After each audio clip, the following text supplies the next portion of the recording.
Good morning. Good morning, especially to Swami Yogeshananda. We're very privileged that he's come to visit us today.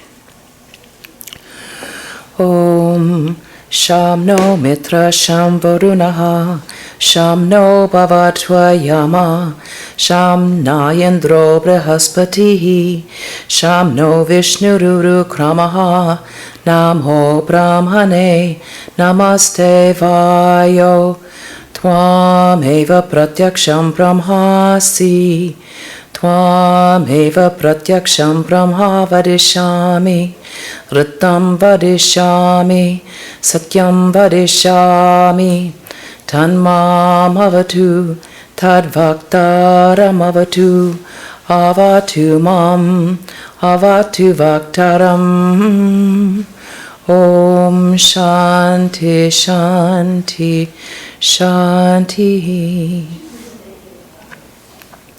May the sun, the winds, the waters, and everything in nature be propitious unto us. May the all-pervading Supreme Brahman be propitious unto us. We bow down to truth that is present in everything and in everyone. May Dharma protect us all. May the truth protect us all. Om peace, peace, peace be unto us all. Good morning, and thank you for coming out in the rain. I'm a native Southern Californian, so I know that we do not ever drive in the rain because we don't know what to do with that stuff that comes from the sky. It's foreign matter. So one never drives in the rain, so thank you for your courage and your tenacity to come here today when it's been raining. Terrible thing. I chose this chant because it's a traditional Vedic chant that goes with the Taittiriya Upanishad. And today we are kind of delving into the Taittiriya Upanishad. Now, why on a beautiful day would I want to delve into the Taittiriya Upanishad? Because it's May. It's obvious, right? It's May, huh? May is the time for graduation. May is all about graduation and higher education, and in the Taittiriya Upanishad is the section called Shikshavali, which are the instructions, the final instructions that a teacher gives the student. When he leaves the word shiksha literally means education, and it's the oldest educational instructions around. Scholars approximate its date as being 1,000 before the Christian era. So, and it could well be much older than that. So these are the final instructions that are given. And I decided on this topic because last year I was asked to be the commencement speaker at Vivekananda Vidyapith. It's an organization I'm extremely fond of. It's a religious and educational organization in New Jersey that centers on the teachings of Sri Ramakrishna, Holy Mother, and Swami Vivekananda. It's a huge place with 80 teachers and like second generation of thousands of kids have gone through there. So I was very impressed. So I was kind of like, oh my God, a talk at Vidyapith, the commencement speaker? So I thought, oh, Shikshavali would be perfect. Why? Because these are the teachings when the student has finished the education with the teacher. This is like the parting instructions. Once these instructions are given, the student becomes an adult, a householder. You leave the sort of protected environment and you go into the world as an adult where you make your own way through the world. So these are the instructions to make your way through the world. And while I was studying this text, I thought, oh my God, these teachings are so relevant. They're as relevant as they were 1,000 years before the birth of Christ. As today, they're completely relevant today. And I thought, this stuff is not just for kids. It's for everybody. It's how to live in the world. How do we live in this world today? It's not an easy process. So when I really started thinking about these teachings, I thought this is great for everybody. So I'm going to force you to learn what the kids learned, and because I really enjoyed it and found it very helpful myself. The other thing was we just were reading in the Gospel that Sri Ramakrishna was in Kasipur, and he was basically on his deathbed. He was lying on his bed, his head was on a pillow, and he overheard someone in the house say, "Oh, I know all that." And he said it in this kind of snarky tone. And Sri Ramakrishna lifted himself up. And remember, he's dying of throat cancer. He really can't speak much. But he lifted himself and said, "What? You know everything. How much exactly do you know?" Can you imagine? And he said, we should always cultivate the attitude, as long as I live, so long shall I learn. He said, knowledge is infinite. So can you imagine if you were the person who had said that? It's like you're thinking, ooh, ow. But everyone in the house must have been like, ugh. Because we're all too eager to say, yeah, I know. I know. We're all pretty proud of our education. We're proud of our formal education. We're also proud that we're like, oh, I know that. I heard it on the news today. Did you know we all consider ourselves, fairly informed? And we're kind of proud about that. But we always have to remember that knowledge is infinite, that we don't have all the answers, that there's so much, there's a world of knowledge out there. So this is not to say that we shouldn't so this spiritual instructions that are given also reflect the emphasis put on a formal education, because formal education is important always. It's really important for us to train our minds, to use our minds in the best possible way, because the direct disciples of Sri Ramakrishna always made it a point that if you want to join, you have to have a formal education. Why? How can you serve anybody if you don't know anything? Oh, I want to be a doctor. Great. That means you have to go to school. You want to educate people. Great. All of us, we want to do something to help somebody. We need some training. We don't know right off the top. So we all need education. But what is the education that we can have? That we continue to learn our whole life. That we have an education that feeds our soul. And we have an education that gives us the happiness and the strength and the courage to live life in this world today. It takes a certain amount of backbone to be able to live in the world today. So what kind of continuing education should we have so we can look in the mirror and say, I'm doing what I should be doing with my life. I feel happy about where I am right now. I feel okay about where I'm going in my life. That is real education. And that's what Shikshavali is talking about. Swami Vivekananda often talked about man-making education. And if you're a woman, believe me, it sticks in your craw. But what did he really mean by that? He really meant character-building education. An education that makes of us the best possible human beings that we can possibly be. So we can be the highest and noblest example of humanity. So when we see other people and we think, oh my God, I'm so proud to be the same species as that person, that we can do that with our own life, that we can develop every possible noble characteristic that we have to the highest degree. That is what is meant by this sort of character-building education. And so we really have to have that attitude, as long as I live, so long shall I learn. So what are the teachings that we get? Now, you're going to be surprised, but what I'm going to do is chant it, because that's how it's taught. Satyam Vada. Why would it be chanted? Because remember, these teachings from all these sacred teachings, the Vedas and the Upanishads, they were never written down until the 19th century. But then the German Indologists got over there and started writing everything down to make it very precise, and everyone knows what everyone's talking about. But the point is, it was considered so sacred, you would not write it down.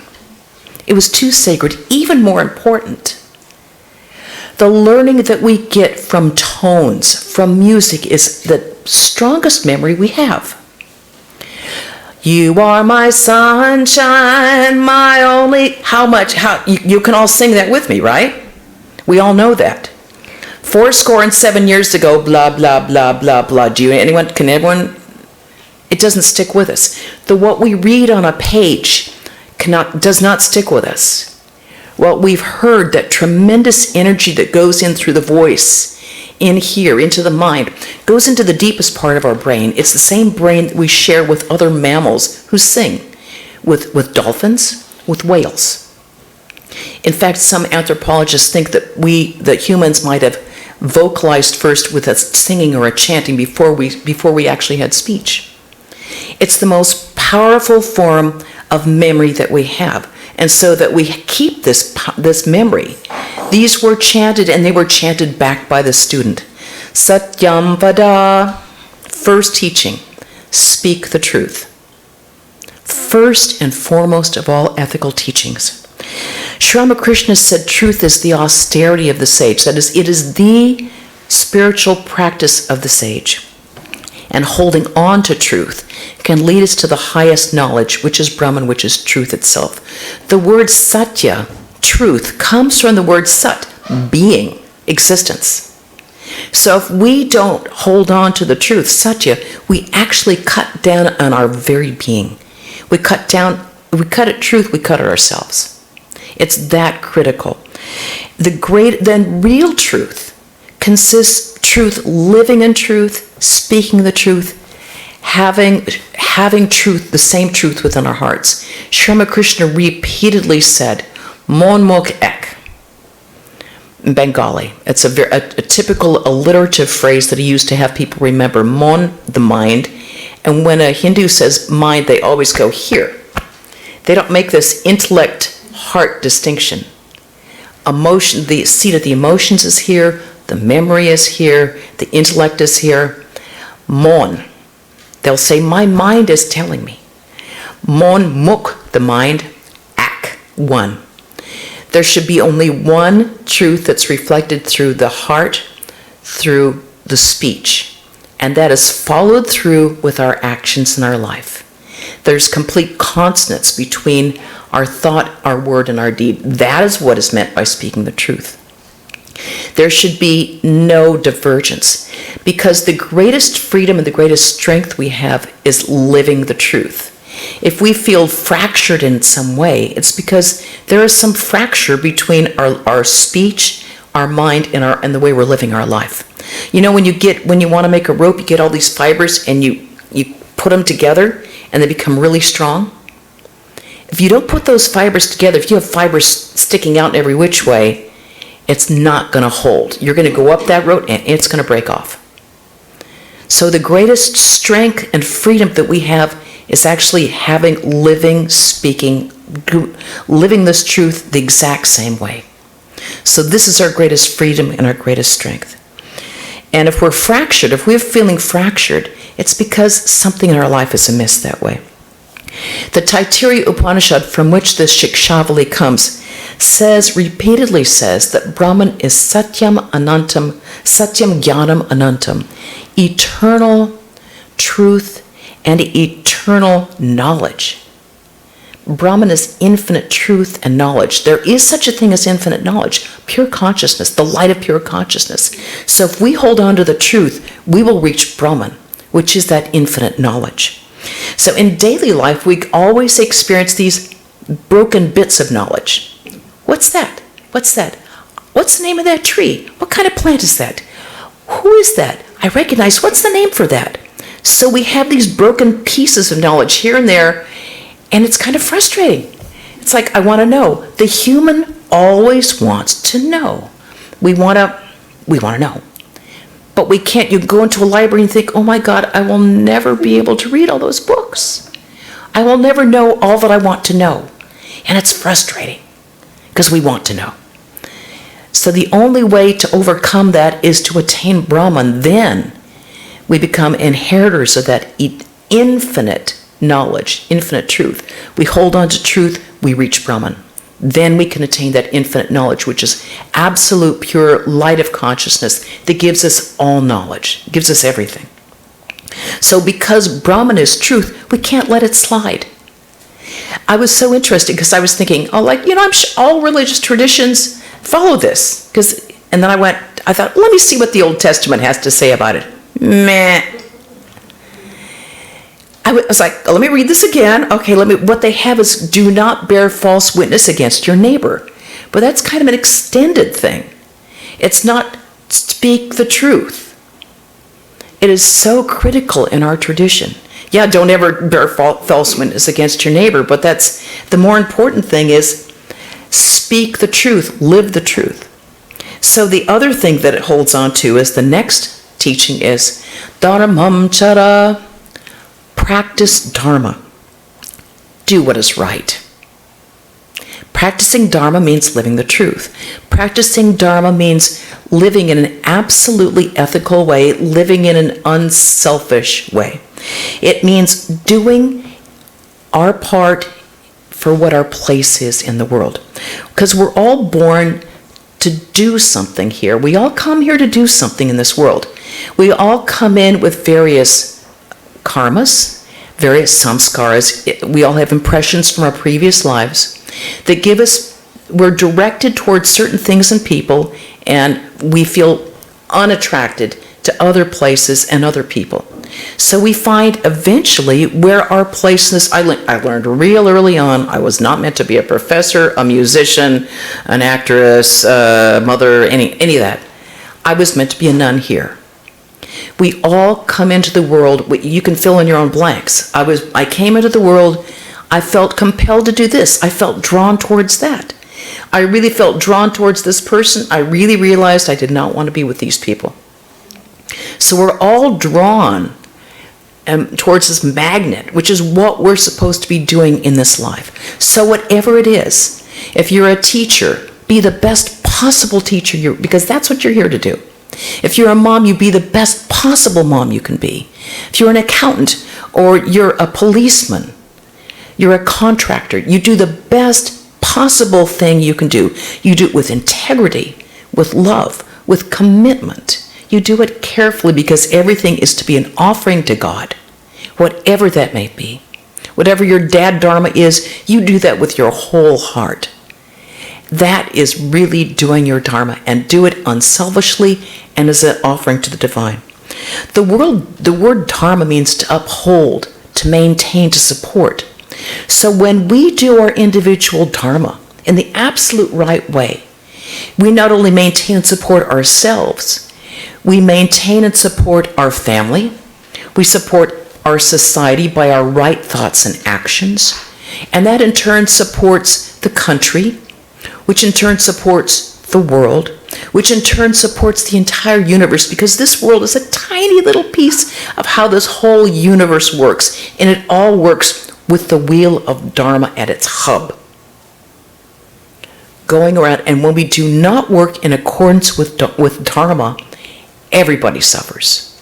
Because the acts of one individual makes a tremendous effect on everybody and everything. One person goes in and shoots up a school. Everybody's affected. One person goes and kills JFK. We're still feeling the effects of that. One person goes in and kills Martin Luther King. We are still feeling the effects of one individual's action.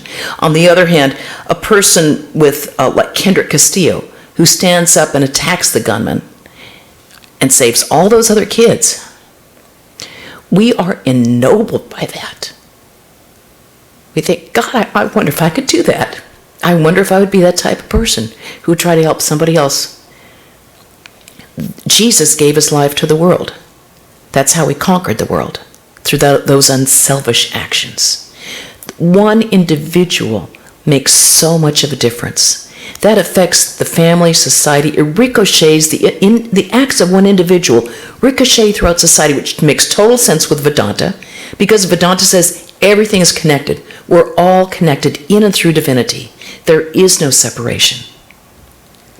So one individual makes a huge difference. That's why it's so important for us to uphold our own dharma, as it may be. Do the best possible job you have.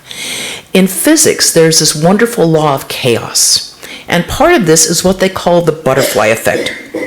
It was created by the scientist Edward Lorenz, who said that the beating of the wings of a butterfly will affect the course of a tornado. It seems random, but it's not. So one scientist really was offended by that, and he said that would mean that one flap of a gull wing would be enough to alter the course of weather forever.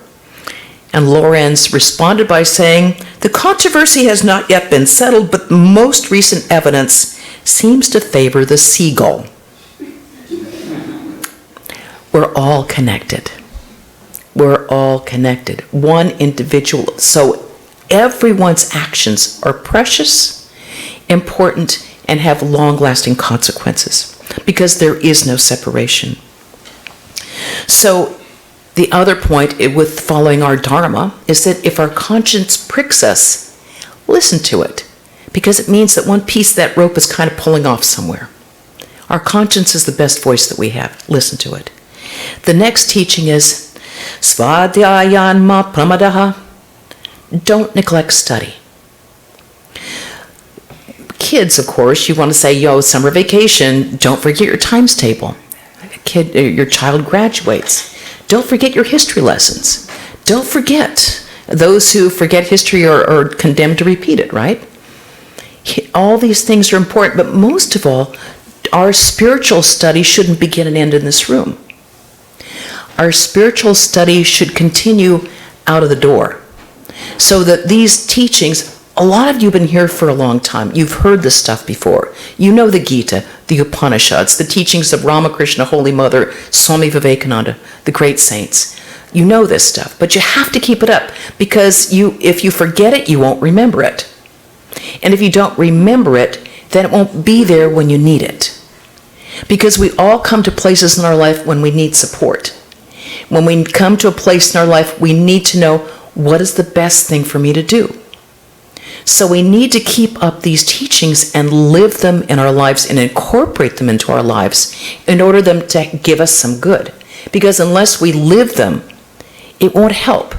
Unless we think of them, really think of them, and apply them, they're not going to help us.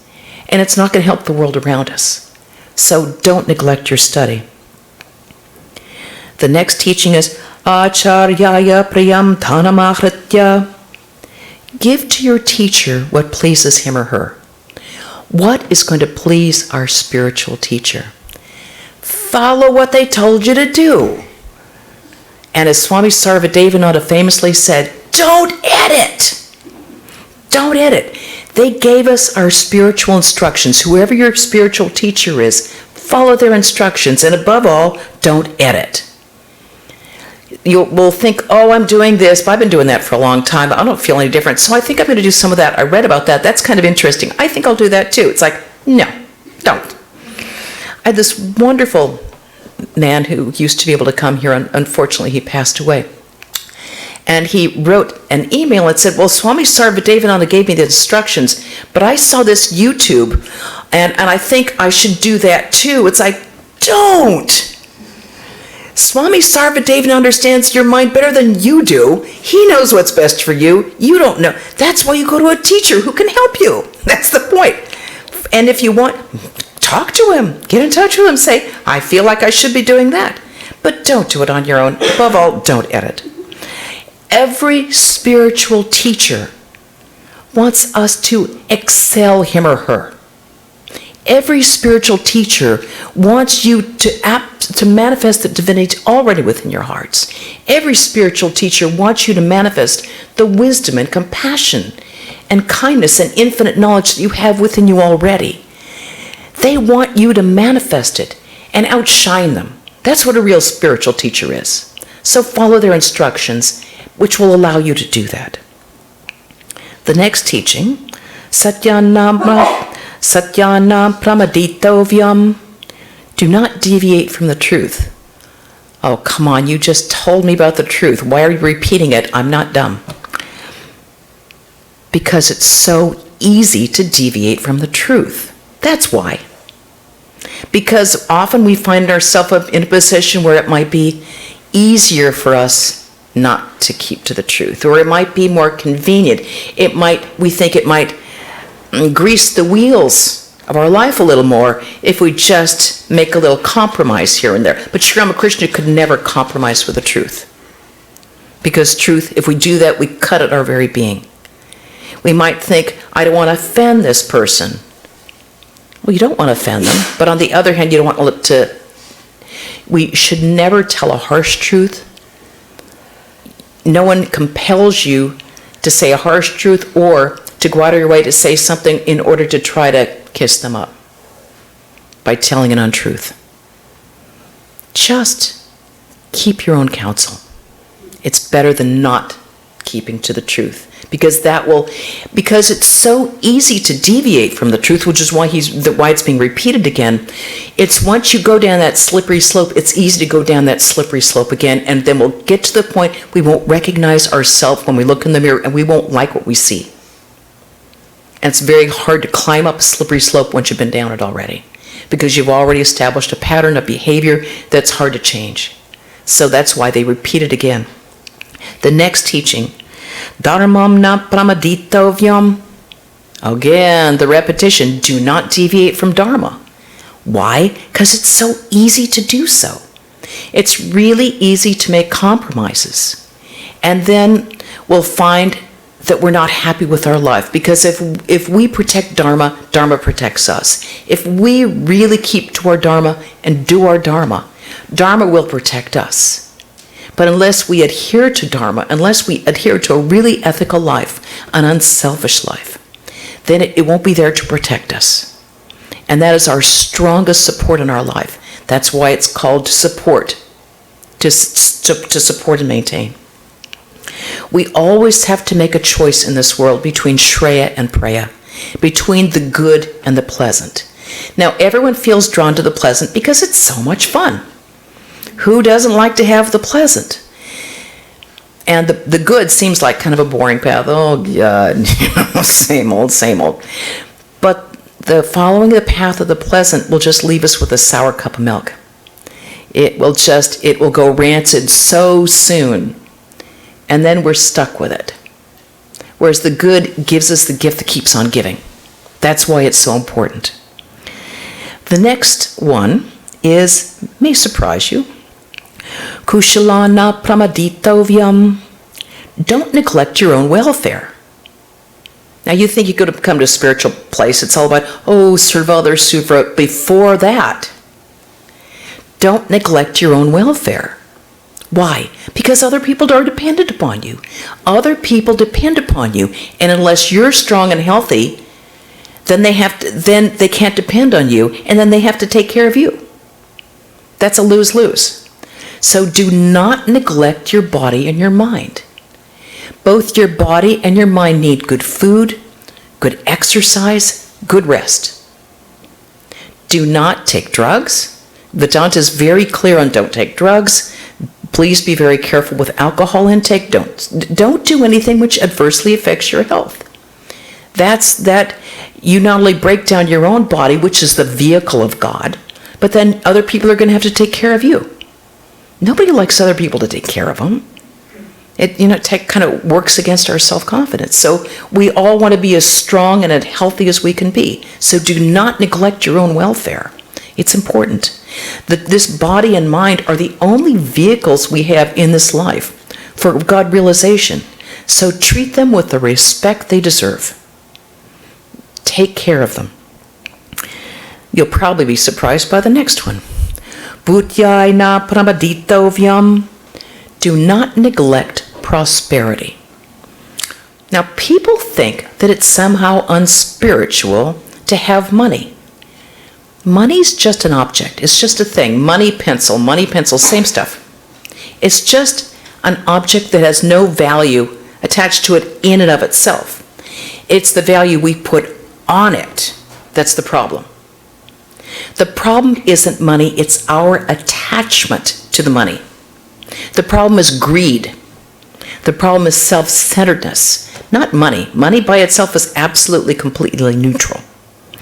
So if we use money for our own enjoyments, if we use money for our self-centered little, I want this for me, I don't want to share it because all this should be for me, then we have a problem. It's called self-centeredness and greed.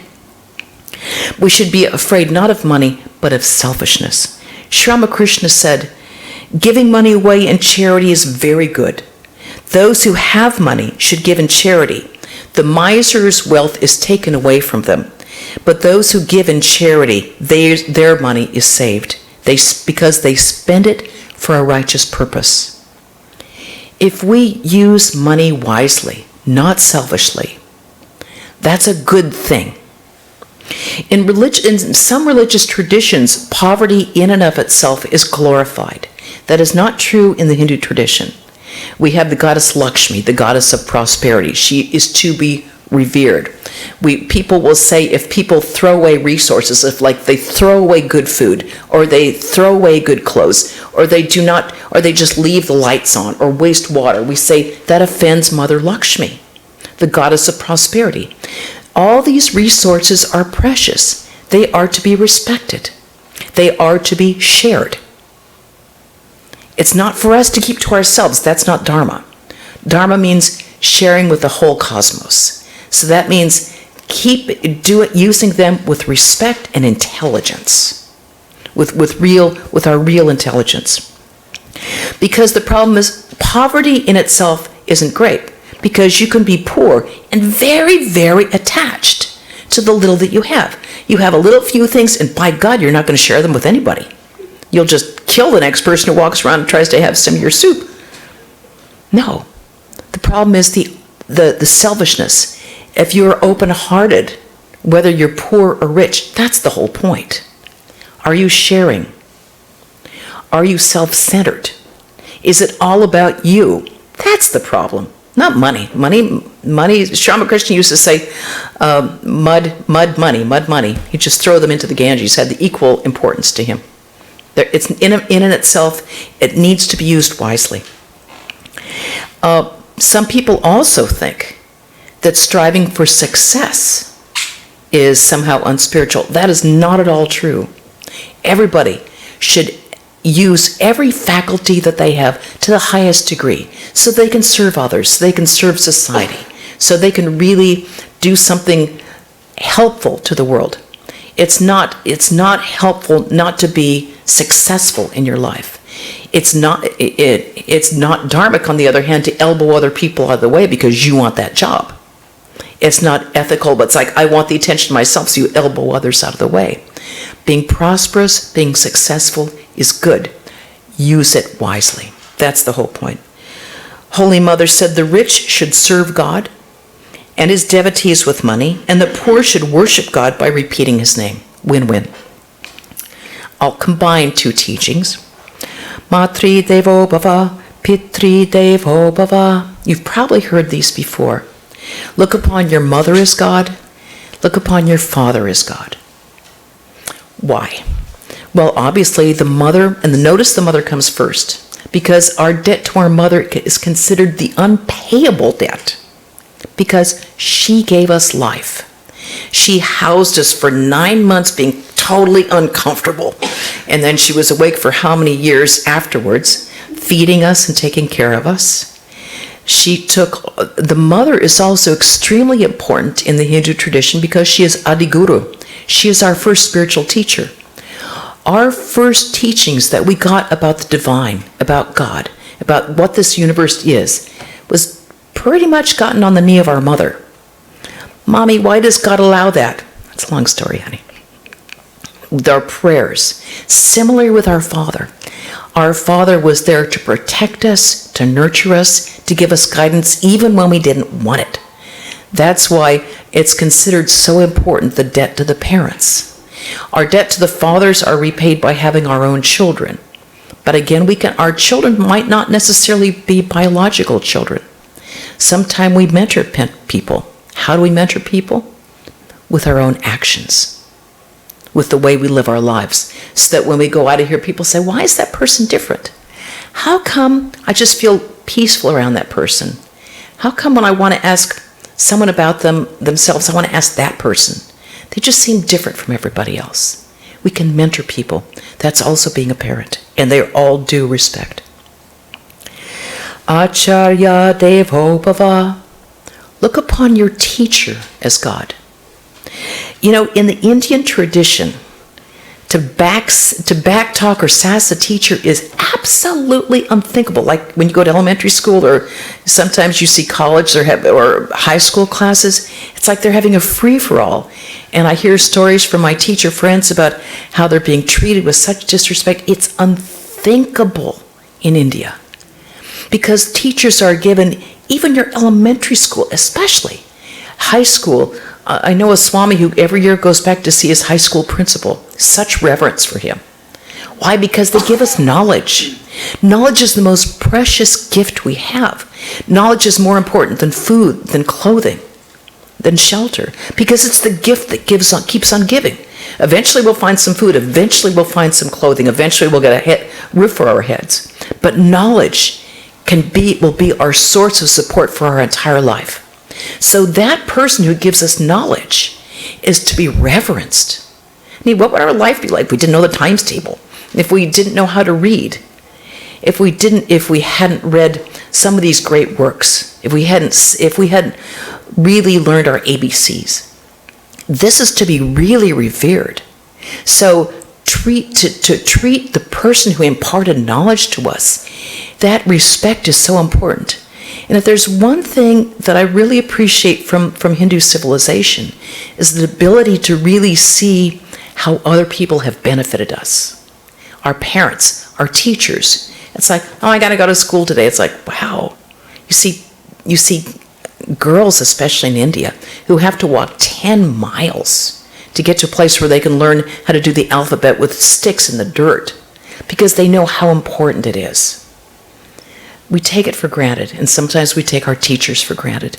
So no, treat them as God, and especially our spiritual teacher, our guru, because all of our misery in this life is directly related to ignorance. We don't know who we are. We've forgotten our divine birthright. We've forgotten that inside our own heart, divinity dwells. The guru is the one who shows us the way out of that ignorance. They shine the light on us. So they give us the path. They put us on the path to realize our divinity. So they, above all, are to be reverenced. So treat our guru as God. The next one may surprise you. Atiti devo bhava. Look upon your guest as God. Now by guest, I don't mean ding dong. Oh, come in. Thank you for coming to our party. May I take your coat? That's not a guest. Atiti literally means the uninvited guest, the unexpected guest. Ding dong. Hi. Come in. That's Atiti. That is to be reverenced as God. People, when we go back and forth from India, and people who've never been to India and come back, they're amazed. They said, oh my God, I've never seen this person before in my life. They took me home to the family. Oh my God, they fed me. I admired something. They gave it to me. It's like I was just so overwhelmed by it. It's a very typical experience. Why? Treat the guest as God. Because you never know when God will come disguised as a human being to your door. This guest may not be the person who goes ding dong. It may be the person you sit next to on the plane. God forbid. It may be the person on the bus next to you. It may be the person you're standing next to at Trader Joe's waiting to get to the checker. It might be the neighbor you've never talked to. It might be the homeless person you're trying to avoid. You never know when God comes to us disguised as a stranger. So we should always take that opportunity, because we're given spiritual opportunities all the time, to treat that guest as God. The guest might be the Jehovah's Witness coming to the door. No matter what you say, thank you very much. But you can in your mind know that person is disguised. We're all disguised. We're all embodiments of the divine. We just forget it. We're all dressing up in different masquerades with different names and form. We're all manifestations of the divine. And this teaching allows us to kind of remove the mask for a minute. Yes, I'm looking upon God himself, who's come disguised as a guest to my door. Please come in. The last teaching, I won't bore you with the Sanskrit because it's a long teaching. It starts with the word atta, which means now, which means, okay, now that we've come to this point, now. Now, if you have any doubt about any action or a doubt about your own conduct, follow the example of highly spiritual people. Those who are devoted to good deeds, those who are not led by others, in other words, they think for themselves, those who are not harsh, those who love virtue, and behave as they would behave. You know, one of the great teachings Swami Turiyananda gave was, if you want to be illumined, act as if you're illumined already. How does an illumined person act? Would an illumined person do this? I just said something. Would an illumined person say that? No, they really would not have said that. Would an illumined person act the way I just acted? Nope, not very much. So we can always ask ourselves, how would an illumined person act? What would an illumined person do in this situation? And it says that we should never, ever hesitate to ask the advice of people that we spiritually respect, people that we look up to, people whose advice we seek out because we trust them and we respect their advice. Because when we're in a tough situation, sometimes we'll come to, as old as some of us are, we'll come to situations that we've never dealt with before. And we want to do the right thing, but we really don't know what the right thing is.